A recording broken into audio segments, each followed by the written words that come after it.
Hey everyone, welcome back to In the Alley. My name is Cody. Glad you guys are back for another video. We've got Saturday's action in Week 10 of the Indoor Football League. We got 3 games on tap, followed by 1 game on Sunday, and then the Indoor Football League Cup on Monday. So, without further ado, let's go ahead and dive in to those 3 games that we're going to talk about today for our Saturday slate. Alright, so we're going to kick things off this Saturday with a 5 p.m. Eastern Time kickoff on overnight, where San Diego and San Antonio are going to do battle. And all things considered, if San Antonio wins this game, they get to probably move up to that 3 seed in the Western Conference. So we'll obviously dive more into that here in a minute. But we got a 5 p.m. Eastern Time kickoff on overnight. The San Diego Strike Force heading out to San Antonio to take on the Gunslingers. They started out 0-3. They're now 3-0. San Diego, they've won, they've lost. You can see they're 4-2 right now. They've dropped a couple of games, but for the most part, I mean, they have been able to get some wins under their belt. But this could be a true litmus test when it comes to how San Diego might go about the rest of the season, and the same can kind of be said for San Antonio too. Taking a look at our season leaders here for both sides. Nate Davis, your leading passer for the Strike Force, 119 of 190, 1,202 yards, 25 passing touchdowns to 6 interceptions. Fred Payton, who's taken over the starting job for San Antonio, 46 of 80, 583 yards, 11 passing touchdowns to 4 interceptions. Our rushing leaders, Edward Vander for San Diego, 53 rushing attempts for 172 yards and 7 rushing touchdowns. And Fred Payton, your leading rusher and passer for San Antonio, with 27 rushing attempts, 180 yards, and 3 rushing touchdowns. Both these wide receivers looking really good too. We'll see if they get incorporated and how Deon Cook can play. If he does or stuff, we'll talk about that in a second. But Dallas Daniels, 26 catches, 298 yards, and 8 receiving touchdowns. And the aforementioned Cook, 22 catches, 296 yards, and 7 receiving touchdowns. Now, when we get to the injury report, you see Cook's not on there, but he did get banged up in the last game. So we'll see, again, if he's good to go or if there's more or less going to kind of keep him out for another week. We got to talk about that. Injury report, though, for San Diego, nothing new to go about. And for San Antonio, just 1 addition but 1 subtraction. Zach Patterson has been added to the short-term injured reserve list. And as you see there, just quite a few defensive backs, offensive linemen, wide receivers, whatever the case could be. So, San Antonio, excuse me. San Antonio still getting hit by the injury bug there, but for the most part, we'll see what can happen in the next couple of weeks, because these have been some recent additions here just in the last couple of weeks. So will it affect them? Apparently Vegas doesn't think so. Let's take a look at the game odds here presented by DraftKings. San Antonio is favored by 1.5 at home. So whether or not that's the 3-game winning streak, or whether or not people just have more faith in San Antonio being at home, I'm not necessarily sure. But the Strike Force plus 1.5 on the road. Over under is 81.5. So they're expecting not nearly as many points as some people would obviously predict or anything like that. And then our money line is plus 110 or plus 110 to the Strike Force and minus 130 for the Gunslingers at home. So curious to see how that kind of goes about. I'm curious to see how Vegas has that. So maybe San Antonio and Vegas, the casino, have it that we don't know about. Game information, we're at the Freeman Coliseum in beautiful San Antonio, Texas, a 5 p.m. Eastern Time kickoff, as mentioned earlier. And again, we are on overnight, so if you don't have it by this point, you're probably just watching this just because. Or you're just waiting for the previews and all of that stuff. Let's take a look at our head-to-head here. You know, San Antonio's been in here for, I believe this is their 3rd season, and this will only be the 4th time these 2 teams have played. That's kind of crazy because they're in the same conference, and this will be only the 4th time they've played. Their last meeting, San Diego getting the victory in Week 14 of 2025, 53-49. So a pretty close game the last time these 2 teams met. So here's hoping for more meetings as the years progress, as both teams hopefully stay in the league and stuff like that. That's not a shot or any, foreshadowing or anything. Like, I want these teams to play each other a lot. That's what the conferences are supposed to be for. But regardless, they've played each other 3 times up until right now. They'll play for the 4th. It's just kind of weird how it kind of goes about that. But regardless, that's where we have it with this. We need to go take a look at our 25-man roster, take a look at our bet and our prediction. And we move on with 2 other previews after that. All right, let's take a look at our 25-man rosters as they're on the screen in front of us. And as we always do, we're going to take a look at the away side first. For the San Diego Strikeforce, 3 quarterbacks on the roster. I don't know if this is just a 1-week deal, but Kyle Kelly is on there. Davis Black and Nate Davis are your quarterbacks. I have no reason to believe that Nate Davis isn't going to start, but maybe Davis Black being, maybe he's being held out or something like that. Kelly could get into the fray. I'm not entirely sure, but I don't know why you signed a third quarterback. We'll see how it kind of goes with that, but I have no reason to believe that Nate Davis doesn't start. Running backs for San Diego include Edward Vander and Tyrell Green. I don't think anything changes with Vander being the starter, being the wide receiver, running back, the menace that he is on San Diego's offense. Tyrell Green will probably get in there at some point, maybe some special teams if he suits up, what have you. Wide receivers for the Strikeforce include Shane Hooks, Dallas Daniels, Jalen Sample, and Cole Blackman. I'm curious to see if all 4 of them suit up. Blackman got back into the game got back part of the team when they played against Tulsa. But all 4 guys have played throughout multiple points throughout the season. We'll see how they kind of carry it. But Hooks, Daniels, Sample, most likely going to be your starters. Offensive line, we've got Christoph Atkinson, Ivory Scott, Jalen Booth, and Josh Castro. Josh Castro coming back from the Canadian Football League. He has been with San Diego multiple times in the past, was actually with them last year, and then got signed to the Canadian Football League. So we'll see if he just slots right in there, or if they kind of go with Atkinson, Scott, and Booth. It wouldn't shock me if Castro does start, all things considered. Defensive line for the Strikeforce, Wallace Cowens, Adam Anderson, Afanya Maije, and Rashawn Yates. No really big changes when it comes to that defensive line. We'll see who gets the start. It's mainly been Yates, Maije, and Anderson. Cowens has gotten the start in there too, but he has also played backup as well, so they kind of rotate. We'll see how it goes. Royce C. is the linebacker. No backup there. He is good to go. And in the secondary, Devin Hafford, Herman Smith, William Barber, Trajan Anderson Watts, Jelani Jefferson, and Elijah Reed. Again, 6 defensive backs. Going to start 4. We'll see how it goes, but I wouldn't be shocked if they suit up all of those guys because you only have a little bit of depth on the defensive line. Obviously, you can suit up an extra player this season for 22, so we'll see how it kind of goes with that. Starters, they've rotated these guys as well, but it wouldn't shock me. I think Hafford's probably got the start, Herman Smith, William Barber, and then maybe Anderson Watts. I know he's started a couple of games. Elijah Reed has started a game or 2, so we'll kind of see how that goes. Kicker is Ernesto Lacayo, and that is your 25-man roster for your San Diego Strikeforce. Over to the San Antonio side of things, Fred Payton is your starter, Joaquin Collazo being your backup unless anything changes, but that's probably how it's going to go. Your running backs for the San Antonio Gunslingers, I'm going to screw these names up, I guarantee it. For the San Antonio Gunslingers, I was about to say San Antonio Strikeforce, but no. Kelvin Smith and Shen Butler Lawson for that running back position. KJ Smith most likely getting the start. Butler Lawson has played in a couple of games. He's played pretty sparingly when Smith has either been hurt or whenever he's gotten the start. Wide receivers include Deion Cook, Glenn Gibbons, Deion McShane, Austin Upshaw coming off of short-term injured reserve, and Derek Rose. So if you suit up any of the others, if Cook is good to go, I'm assuming it's going to be Cook, Gibbons, Upshaw, and McShane either being your backup or anything like that. But again, remains to be seen as that wide receiving room is getting closer and closer to full health. We'll kind of monitor how it goes. Offensive line includes David Connor, Kobe Williams, AJ Vaipulu, and Malik Williams. Again, Vaipulu got the start in their last game. Kobe Williams, David Connor. I think it was Connor that got ejected in the previous game. But regardless, if it's those top 3 that get the start, Malik Williams will be your backup. Kind of just, again, monitor how that goes. Defensive line for the Gunslingers, Conroy Cunningham, Nick Evans, Daniel Williams, Terry Beckner Jr., and Octavius Oxendine. So 3 of those guys are going to get the start. Wouldn't shock me if it's Conroy Cunningham, Terry Beckner. Oxendine's gotten some playing time. I don't know if he starts. Nick Evans, I'm not sure if Evans has started in the last couple of games. He might have. Daniel Williams has gotten some playing time too as a super sub. So again, I know I say it a lot, sound like a broken record, but yeah, we'll see who gets the start when it comes to that. Kendrick Gant, only linebacker on the roster there. He'll get the start. We'll see how it goes. And in the secondary for San Antonio, Riverius Rivers, Marcus Floyd, J.J. Dallas, Larry Brooks, and Jalen Jimerson. I believe it's everyone except Brooks to be the starters, and then Brooks will probably be the backup when it comes to that. But we'll see how, again, they go with it. I think Dallas could probably be a super sub. Jimerson could be a super sub. It's just how they want to go against that passing attack.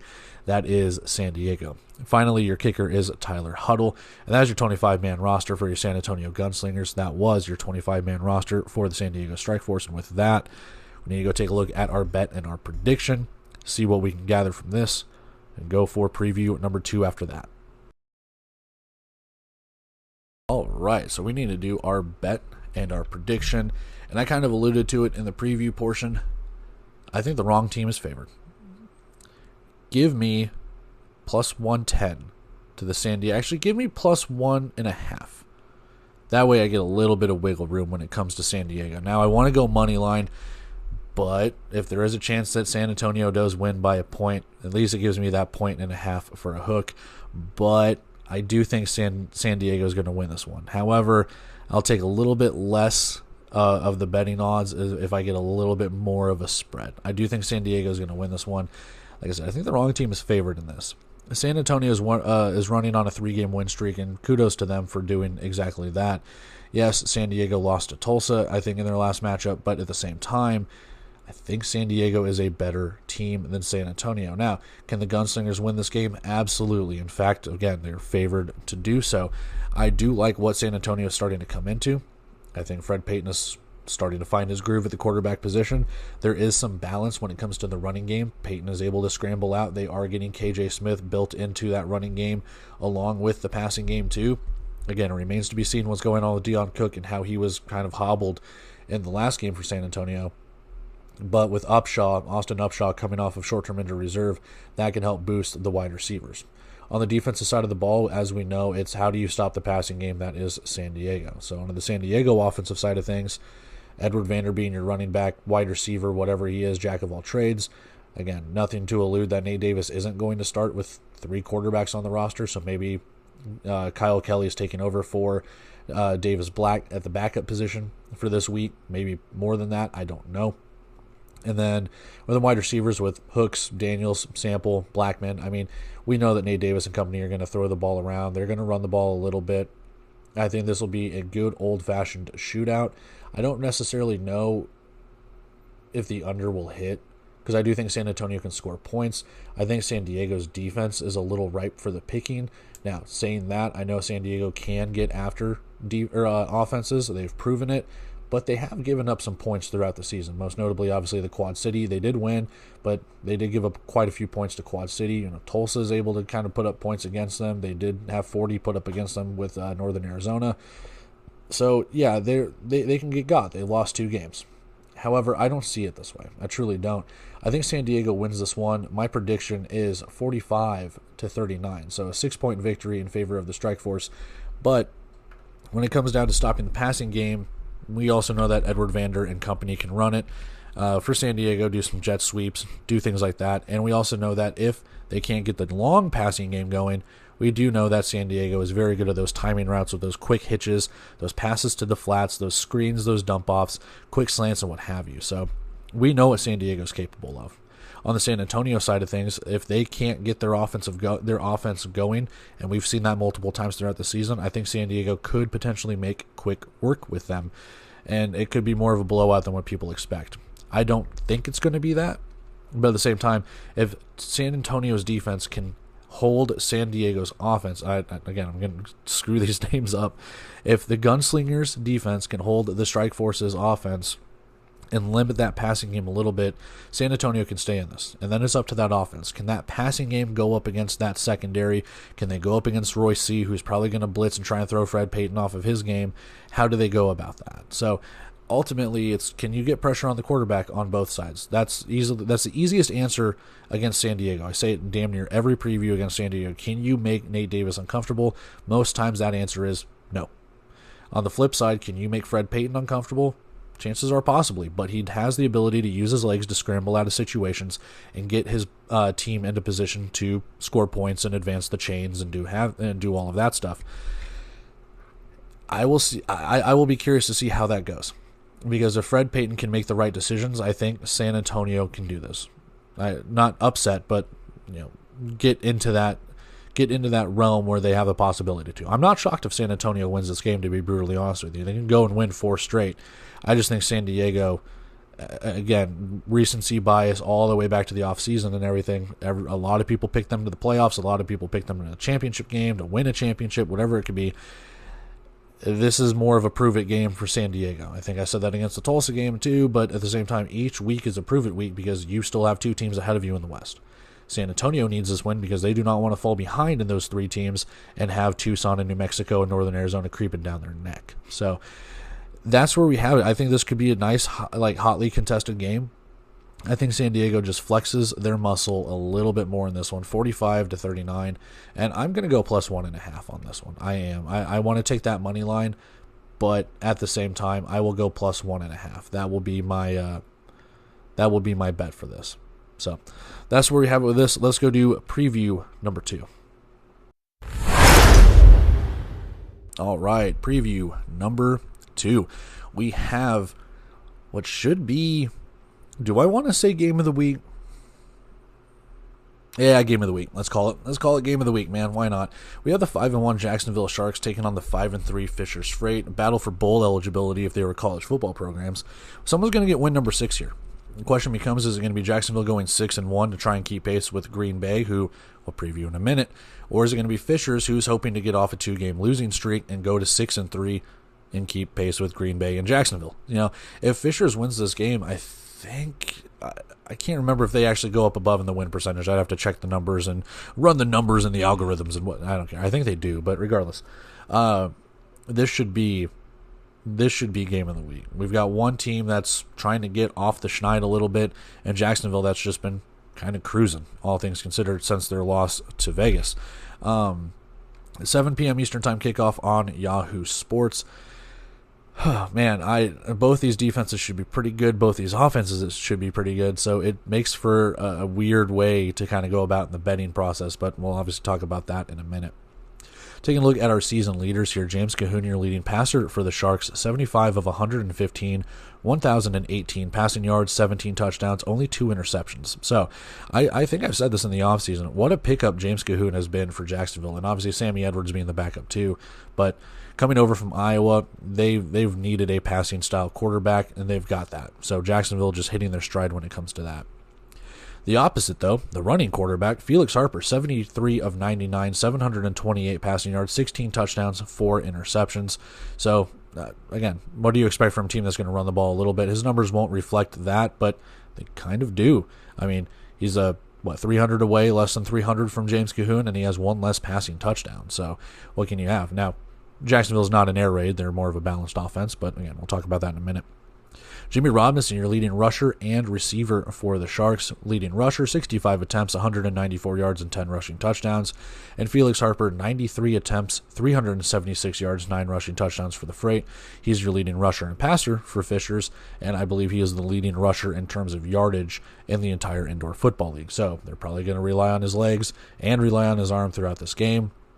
Robinson, your leading receiver for the Sharks, 26 catches, 274 receiving yards, just the 1 receiving touchdown. So again, he's making it work. He's gaining the yards. It's not necessarily translating to touchdowns or getting into the end zone, but he is setting up the offense nicely whenever they need Sammy Edwards in goal line or red zone situations, or if they're able to throw some quick hitches to Markel Wade or Jaden Stoshak or whoever the case could be to get those receiving touchdowns.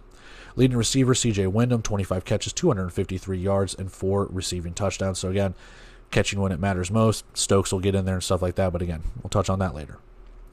Injury report, nothing really new to report for Jacksonville, and only one addition here for Fishers, and that is Devin Williams from the secondary. So that does take a little bit of a hit to the secondary there for the Freight. That could bode well for Jacksonville when it comes to that. Taking a look at our game odds presented by DraftKings over here.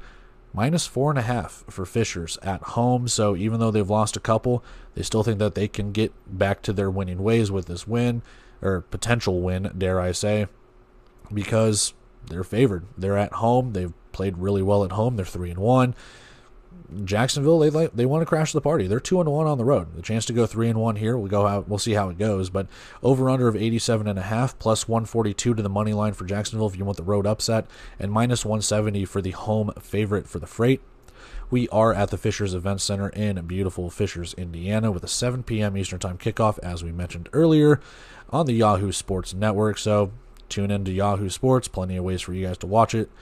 Our series head-to-head actually favors Jacksonville, winning both their meetings last season. Week 10 of 2025, the Sharks took it 46-40. Now, I remember both of these games pretty well because Jacksonville started slow in both of those games. Fishers was actually leading this last meeting, if I'm not mistaken, for like a pretty good chunk of the game, and then Jacksonville made a comeback and were able to take the victory. So, and I think it's kind of weird because these two teams are going to play not in back-to-back weeks, but like 2 out of 3 weeks.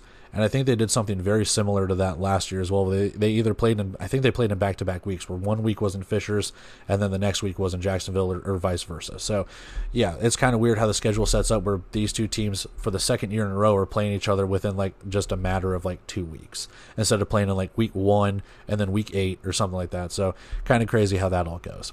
Regardless, we need to go take a look at our 25-man rosters, take a look at our bet and prediction for this one, and then we've got one more preview to go after this.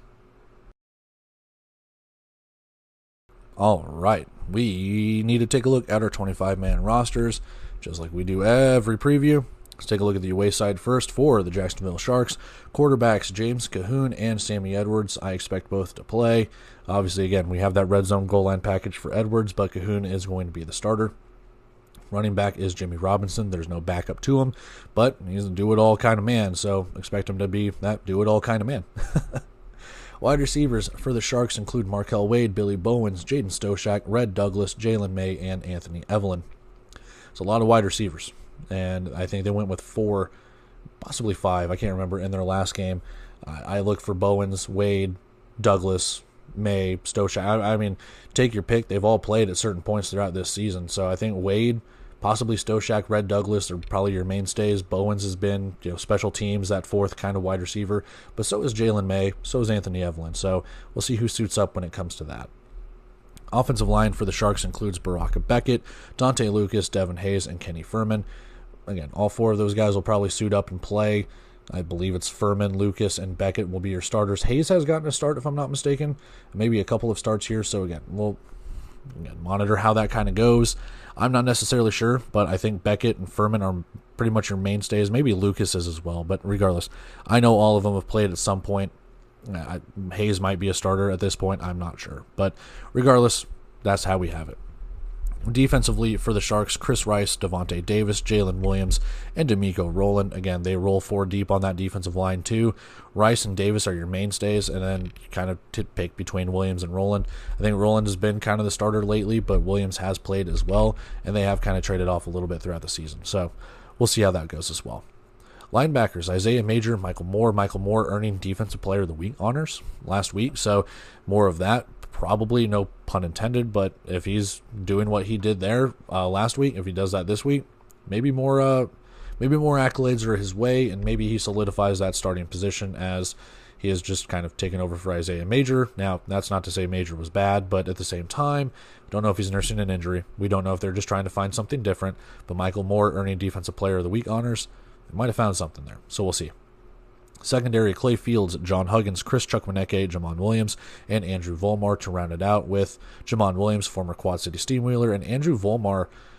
I'm trying to remember where he was at. I can't honestly remember off the top of my head, but I know he has been either in an off-season signing or something along those lines. He might have been with Jacksonville. I can't remember. But regardless, you add to that defensive secondary, Jamon Williams, again, coming over from Quad City to help out, so he does have indoor football experience from this season. And then Andrew Volmar too. We'll see if he suits up, starts, does whatever. But if he had played a wager, which we'll do in the next segment, my bet's on Fields, Huggins, Chukwuneke, and Jamon Williams being your starters. Mark Orozco is your kicker, and that's your 25-man roster for the Jacksonville Sharks. Over to the Fishers side of things, Felix Harper is your quarterback. As we've mentioned in every preview, there is no backup for him except for Jordan Davis, who's the wide receiver. We'll touch on that in a minute. Dominic Roberto and Josiah King are your running backs, and again, don't know who's going to start, who goes. Josiah King is mainly the starter, but Dominic Roberto has more than his weight in gold when it comes to playing, starting, doing all of that. Wide receivers include JT Stokes, Isaiah Coulter, CJ Wyndham, Jalen Green, and the aforementioned Jordan Davis. Stokes, Coulter, Wyndham going to be your starting wide receivers, barring anything different. Green and Davis being your backups.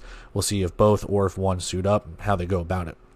Offensive line, Kerry Reynolds, Quinston Sharp, Daryl Simmons, Jeremiah Rogers, and Navon Donaldson. You start three, it's mainly been Sharp, Simmons, and Donaldson, but Rogers and Reynolds have suited up. They've played special teams on, the kicking unit, things along those lines, so more of the same when it comes to that. To the defense, Jalen Swan, Leon Smalls, Nicholas Lennon, and Bryce Bass, your defensive line right there. You'll start three, Smalls, Swan, and Bass most likely. Lennon has played. He has suited up. He has gotten some game time, so I look for all four of them to go for it. Linebackers, new signing Vi Cahoe, Cornelius Montgomery, and Marcus Gray. Now, I expect Marcus Gray to drop into the secondary like he has the last couple of weeks or for about a month or so now, and Montgomery to get the start, but they probably need a little bit of depth, so Cahoe, however it's pronounced, I believe it's going to be your backup to Montgomery. And then in the secondary, Donnie Lewis, CJ Parrish, Kendarius Smith, and Jaden Rowe. Lewis, Parrish, Rowe, probably Marcus Gray to your starters, but Kendarius Smith has played as well too, so we'll monitor that, see how everything goes with that secondary and the defense as a whole. Your kicker for Fishers is Callum Sutherland, the Deuce Machine himself, and that's your 25-man roster for your Fishers Freight. That was your 25-man roster for your Jacksonville Sharks, and now we need to go take a look at our bet and our prediction for this one. And then we wrap it up with our final preview. All right, bet and prediction time for this one. This one's tough because I can see it going either way. Let's take the favorite at home. Minus 170 on the money line. I don't know if I trust the spreads. I don't know if I trust an over and under because I can see both defenses kind of shutting down the offenses a little bit, and you hit that under. I could also see both offenses just going crazy. Fishers does score quite a bit of points throughout the season, and Jacksonville's starting to come into their own, all things considered too, but I just don't trust it. So I'm just going to go with the straight money line, minus 170. And if I haven't said it here before, I try and cap my odds at like minus 200 or better. So all these odds are fine, but the worst odds on the board, I'll take them if it means that Fishers gets a win by even a point, because I can see Jacksonville easily covering the spread. I can see Jacksonville winning this game. I can also see Fishers winning it too. I can see both of them winning it by a touchdown, to be brutally honest with you. I think what it's going to boil down to is the trenches. And for me, it's going to be how does that defensive line of Jacksonville get after the running game of Fishers. We obviously know Fishers is going to run it. We know that they're going to throw the ball when you least expect it. And we also know that Chris Rice is a damn beast on that defensive line for Jacksonville. Not to be outdone by Devontae Davis or anything along those lines, but Jacksonville's defense is actually starting to come into their own too. And if they can kind of shut down the running game a little bit, Sharks have a really good opportunity to make a statement on the road here. For Fishers, in the battle of the trenches too, it's kind of along the same ways. Can you get pressure on James Cahoon? Can you shut down Jimmy Robinson? Well, now you've got a trio of wide receivers that Jacksonville can throw to. We know Cahoon isn't necessarily the most mobile guy, so if you're able to get him to roll out of the pocket, try and throw on the run, get him uncomfortable a little bit, it could bode well. We'll see how it goes. Cornelius Montgomery might be chasing Cahoon all over the place, and vice versa when it comes to Michael Moore trying to get to Felix Harper. So when it comes to the secondaries, again, how do you stop Jacksonville's wide receivers? Because one's probably going to be open more often than not. And when you think you've got the wide receivers covered, well, here comes Jimmy Robinson. So it's going to be entertaining to see how Fishers kind of stops that, because they had kind of a decent to tough time stopping Tulsa in their passing game and everything along those lines. They still got the job done. But at the same time, you look at some of these wins that Fishers has had, and even some of the losses that Fishers has had, they let Orlando score points on them. They let Orlando's wide receivers kind of go ham on them a little bit. Jacksonville, they've been able to shut some teams down. Now, the schedule leaves a little bit to be desired, do not get me wrong, but at the same time, I think Jacksonville has a little bit better when it comes to that. But I got Fishers on the money line, so I'm going to go with that. My prediction for this, 50-43 in favor of the Freight. Like I said, you could easily swap these scores and have it be 50-43 for Jacksonville, and I would just go, yeah, that seems right. This is a tough game because I truly think that if Fishers drops 3 in a row, then we clearly have something that we need to start discussing. And I've mentioned it in previous videos, if I'm not mistaken, where Fishers does give up quite a bit of points. They're still winning games, but they are giving up some points. And that defense, they have an opportunity to get got. Jacksonville has an opportunity to do it. Now, not to be outdone, Jacksonville, they've played in some decent games. They've played in some close games, and they've gotten the job done. They kind of boat raced Orlando for one of their wins. They've had to come back. They've had to face some adversity. So all in all, I think Fisher's at home. They do not want to drop 3 straight. I think there's an opportunity for them. They're not necessarily back against the wall kind of thing. But for the most part, I think Fisher's with their offense, if they can get that running game going and start to get Jacksonville on their heels a little bit, that can open up the passing game and let Fisher's have an opportunity to sling the ball around just a little bit. On the other side, though, if the Sharks can get that passing game going, and it's more of a balanced attack, all things considered. Like I said, they'll throw it a little bit more, but if they can get that passing game going to open up their running game, and Jimmy Robinson can start getting some gains, like he can burn you, don't get me wrong, but at the same time, if this is an opportunity for Jimmy Robinson to, dare I say, dink and dunk you, get 5 yards a carry, 6 yards a carry, and really start draining that clock down and not giving Fishers too much time with their possessions, Jacksonville could put themselves right in the driver's seat in this one. So ultimately, I think it comes down to the trenches. How do both offensive lines attack the defensive lines and vice versa? And I think if you're starting to see pressure on the quarterback from one team to the other, I think that team is more likely able to, if that team is more likely able to get to the quarterback, I hope I said that correctly, they're probably going to have the better opportunity to win this game. So whether it's the defensive line and the linebacker for Fishers going to Jacksonville and getting pressure, they might have a better shot.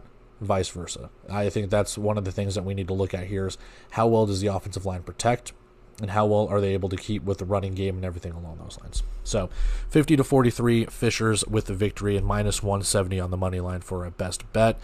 Like I said, I think Jacksonville can easily win this game too. I'm not shocked if they win it. They've been proving it wrong. Go with 3-1 if they win this game on the road and keep that 1 in the loss column. So that's where we have it. Let's go take a look at preview number 3. All right, final preview number 3 for our Saturday slate of action. We have an 8 p.m. Eastern Time kickoff on overnight, and both these teams and their records I thought would be quite different. And when we got to this point in the season, I thought Green Bay would have a couple more losses. I thought Tulsa would have quite a few more wins, but here we are. We got a 7-1 Green Bay Blizzard team taking on a 2-4 Tulsa Oiler team. 2-1 on the road for Green Bay, 1-1 at home for Tulsa.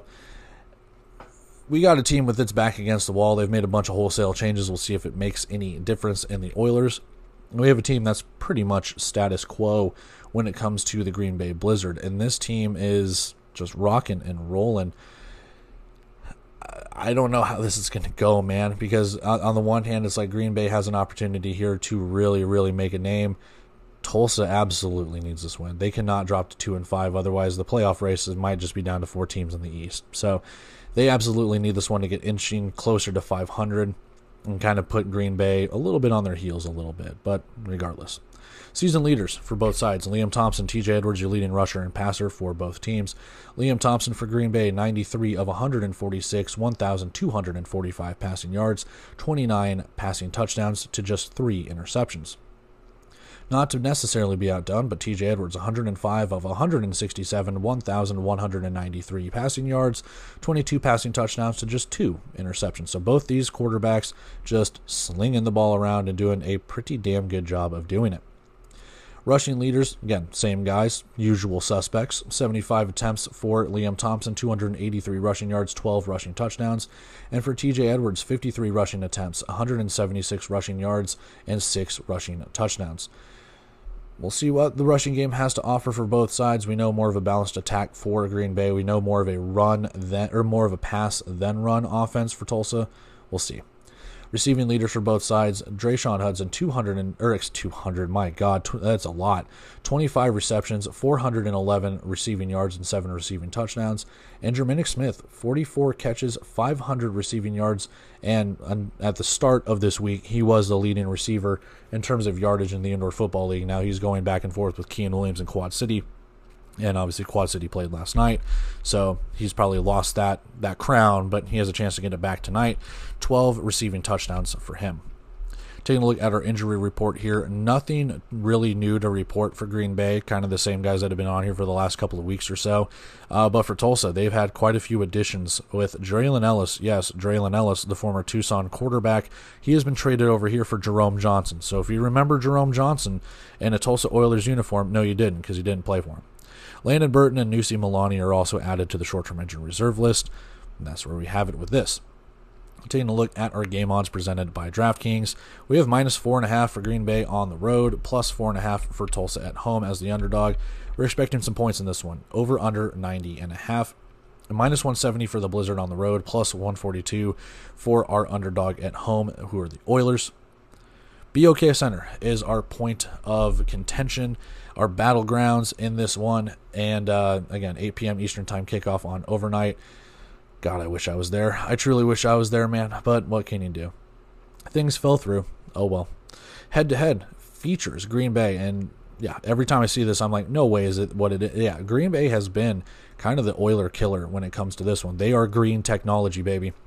Last meeting, though, is the first time they've met since the playoffs of last year, with Green Bay getting the victory and kind of dominating in that game, 58-26. So, going to be more of the same, or does Tulsa kind of start putting a stop to this 5-1 head-to-head matchup? So we'll see how that kind of pertains to all of it. But we do need to go take a look at some of those changes that Tulsa has made in the last week or so.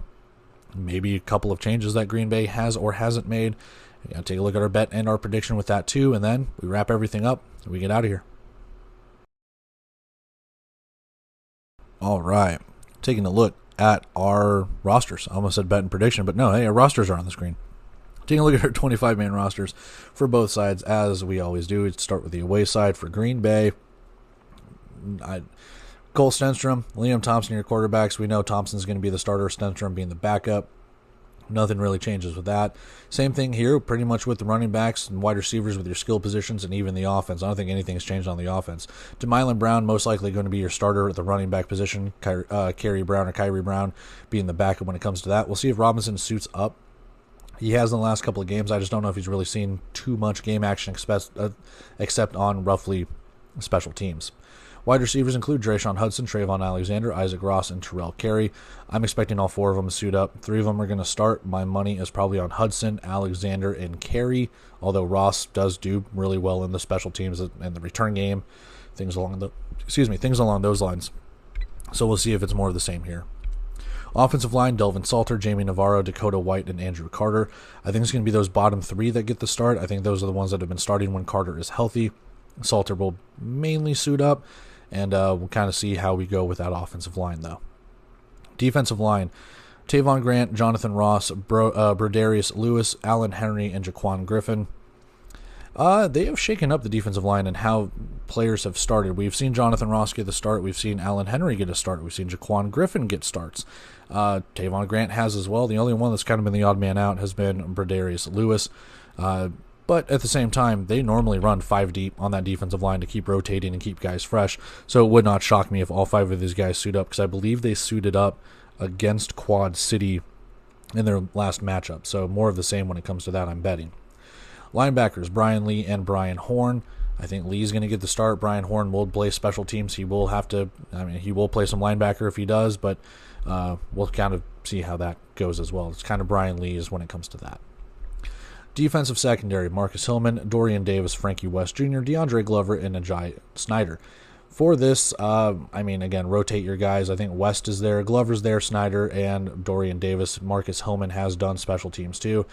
He has played, but I don't know if he's necessarily on the starting role, so I think those bottom 4 guys kind of have that inside track. Kicker is Andrew Mevis, and that's your 25-man roster for your Green Bay Blizzard. Over to the Tulsa side of things, TJ Edwards is your quarterback, followed by Caleb Ramseur at running back. There are no backups for those guys, so we'll kind of see how it goes. Draylon Ellis, I thought was going to be the backup, but he landed on short-term injured reserve. So we'll see how it goes. Jerminic Smith, Larry Harrington, Mike Kerrigan, new signing / old face, and Max Novak and Cassian Foreman rounding out that wide receiving room. Again, Max Novak taking the spot of Spencer Tiers, who was released, but former Tulsa Oiler himself. He knows the system. He knows that team. He knows the area, obviously all of that. So we'll see if he gets into the game at all. Otherwise, I'm looking for Smith, Harrington, and Kerrigan to get the starts, with Novak and Foreman being the backups, depending on who suits up and what have you. Offensive line, former Oiler Tariq Stewart. He has been around, former Tucson Sugar Skull. He's been in other leagues. I think he got the call up to the UFL or NFL at some point too, so pretty good offensive lineman. He is re-signed for another stint. Terrence McLean, Brandon Baldwin, Justin Redd, and Vashawn Bailey coming off of short-term injured reserve. So revamping that offensive line, I don't know who's going to start. I'll be honest with you. You got 5 guys right there. Red's been a backup. Vashawn Bailey's been kind of a backup. Baldwin and McLean have both played and started and stuff like that, but Tariq Stewart has started in multiple teams, multiple leagues. We'll see what happens when they walk out of that huddle for their first offensive possession, because I can't necessarily tell you who's probably going to start. Baldwin most likely is going to be one of them. We'll see who the other two are. Defensive line, Ulrich Jones, John McMullen, Devin Brandt Epps. That's it for your defensive line. So we're going to do a little bit of shuffling around. I think Marquez Bembry will probably drop down to that defensive line spot to add some depth there, because they'll probably need it. Because your linebackers are Trinelius Tatum, who comes over from Vegas. He has traded over from the Vegas Nighthawks, and aforementioned Bembry. So I think Trinelius Tatum is going to be your linebacker, which then opens up a whole realm of what can happen in this deep, deep secondary. So if you have that and Bembry going down to the defensive line, you have Tariq Bracy, Justin Harrington, Malik Saunier, Marcus Shepard, Frederick Millay, Trey Harvey, and Alfonso Taylor. Now, again, you can only start 4 of those guys, so half of those guys are probably not going to start. Some might suit up. You'll probably get multiple guys suiting up with that too, as they need depth in that defensive spot. So we'll see how all that kind of goes. Your kicker for Tulsa, Bailey Hale, and that's your 25-man roster for your Tulsa Oilers, your 25-man roster for your Green Bay Blizzard. With that, we need to go take a look at our bet and our prediction for this game, and then we will wrap everything up, and we will get out of here. All right, bet and prediction for this one. Green Bay minus 170 on the money line. And I know I just took Fisher's minus 170 on their money line, but I don't know, man. Until Tulsa can prove that they can win a close game, they have dropped quite a few games, man, and it sucks because they have won games, but a lot of these games they just can't get over the hump. I've talked about it multiple times, and I'm not the only one that's talked about it, but they have just had issues getting these goal line stands, man, and they have trouble punching this in. Add that to a defensive Green Bay that can stuff you at the line of scrimmage like they did against Vegas to start the year, and you might have more problems when it comes to that too if you are able to get inside the 5-yard line or even down to the 1. Now, they have scored before. I'm not saying that they've never scored inside the 5 or in goal-to-go situations or stuff like that, but it seems more often than not they're getting stuffed and getting turnovers on downs. Green Bay's got a really good defense when it comes to that, man. So I think Green Bay kind of has the edge when it comes to that, and that's not the entire game. You know what you have to do to stop Tulsa is stop Jerminic Smith. You pretty much, that's the simplest thing. Tulsa, they run the ball, but they're not running it nearly as efficiently as other teams. So I wouldn't say they're one-dimensional already, but if Tulsa can get any semblance of a running game going, that can really help out their offense, especially if Green Bay is going to zero in on Jerminic Smith and kind of that wide receiving group. For Green Bay's defense, again, it's do you keep TJ Edwards in the pocket to get him to throw, because he will throw moonballs. He will roll out of the pocket and throw. So it's like he's able to make those passes and make those completions from anywhere on the field.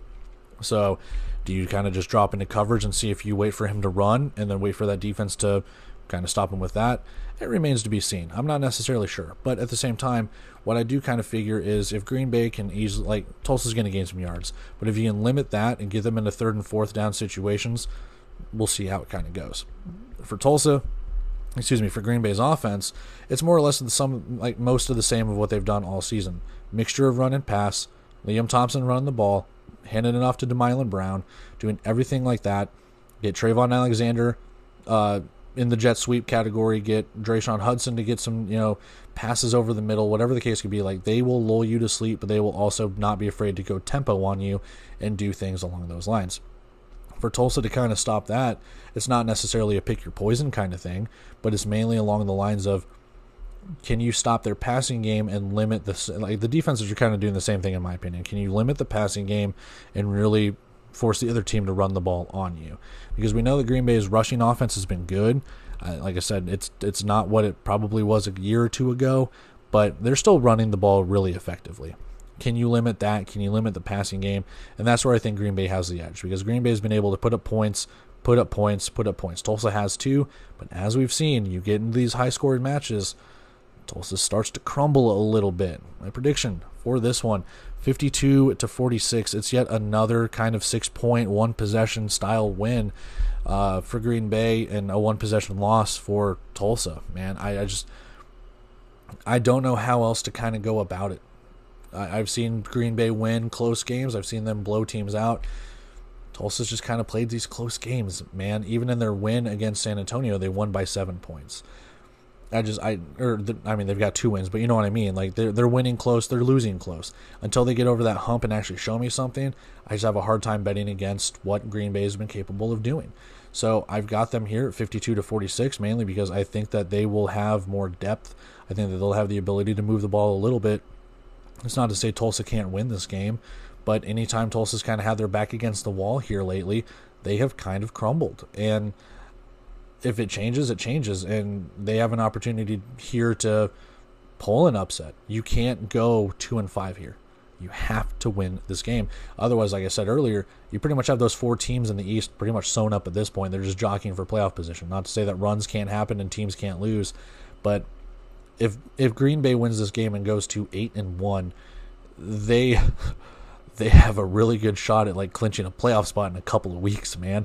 Depending on what happens with Quad City, depending on what happens with Tulsa and Iowa and stuff. And Quad City just won, so I mean it's not all locked up for sure. But you know what I mean. Like, they have a really good inside track halfway through the season with 8 wins. They've already got, half the season as a win. So regardless, we won't venture into playoff scenarios and stuff. It's way too early for that. But minus 170 to the money line for Green Bay.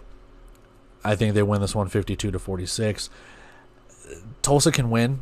Again, if you play the scenario 10 times, I think Green Bay wins at 8 out of 10. Tulsa has the ability here. We'll see how it goes, but I don't have a lot of faith right now. Prove me wrong.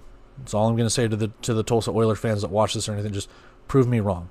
And then anytime I doubt Green Bay, they end up winning. So there you go. I don't know. Doubt whoever you want when it comes to this, but I got Green Bay winning on the money line and winning overall. So let's go wrap everything up. Let's get out of here.